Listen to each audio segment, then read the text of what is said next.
सत्यभामा, जो कि भगवान कृष्ण की दूसरी पत्नी थी, वह एक बहुत ही घमंडी स्त्री थी। उसका यह मानना था कि उसके जैसी सुंदर और धनवान स्त्री और कोई नहीं है, क्योंकि उनके पिता एक बहुत ही धनवान व्यक्ति थे। इसलिए सारे दुनिया भर के रत्न, गहने और आभूषण सत्यभामा के पास थे। एक बार घमंड में उसने सोचा कि वह भगवान कृष्ण के जन्म दिवस पर सबको अपने गहने और आभूषण दिखाकर भगवान कृष्ण के प्रति अपने प्रेम को व्यक्त करेगी। उसने तय किया कि वह भगवान कृष्ण के वजन जितना सोना शहर के लोगों में बांटेगी। यही सोचकर सत्यभामा ने तुलाभार की व्यवस्था की। तुलाभार, जो कि एक बहुत बड़ा सा तराजू होता है, यह हमारी संस्कृति में बरसों से चला आ रहा है। इसमें दानी एक तरफ बैठकर अपने वजन के बराबर का मक्खन, घी, लड्डू इत्यादि जो कुछ भी दान करना चाहे कर सकता है।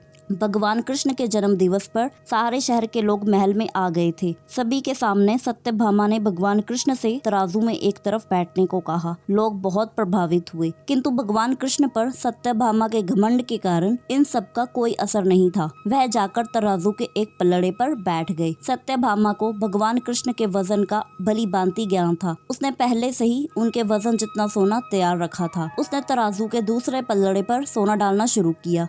वह सोना डालती गई, परंतु भगवान कृष्ण का पलड़ा रत्ती भर भी नहीं हिला। सारे शहर के लोग यह सब देख रहे थे। अब वह थोड़ी शर्मसार होने लगी। उसका अनुमान लगाया हुआ सोना अब खत्म हो चुका था। फिर उसने अपना जो भी बचा कुचा सोना था वो भी पलड़े पर लाकर डाल दिया, परंतु भगवान कृष्ण का पलड़ा फिर भी उंगली जितना भी नहीं हिला। अब वह शर्म के मारे रोने लगी। उसे शर्म इस बात की थी कि सारा शहर क्या कहेगा कि उसके पास पर्याप्त सोना नहीं है। उसे समझ नहीं आ रहा था कि अब वह क्या करे। वह भगवान कृष्ण की पहली पत्नी रुक्मिणी के पास गई, जिससे कि वह बहुत जलती थी। सत्यभामा ने रुक्मिणी से मदद के लिए प्रार्थना की। तभी रुक्मिणी जाकर तुलसी के पौधे के 3 पत्ते ले आई। उसने जैसे ही तुलसी के पत्ते पल्लड़े पर पड़े सोने के ऊपर रखे, वैसे ही भगवान कृष्ण का पल्लड़ा तुरंत ही ऊपर आ गया। तुलसी के पत्तों के आगे भगवान कृष्ण ने अपना वजन कम कर लिया, जो कि उन्होंने पहले जानबूझकर सत्यभामा का घमंड तोड़ने के लिए बढ़ा रखा था। इस तरह से उन्होंने अपनी पत्नी सत्यभामा का घमंड तोड़ा और रुक्मिणी की मर्यादा को ध्यान में रखते हुए उसके द्वारा तुलसी के पत्ते रखने पर तुरंत ही अपना पलड़ा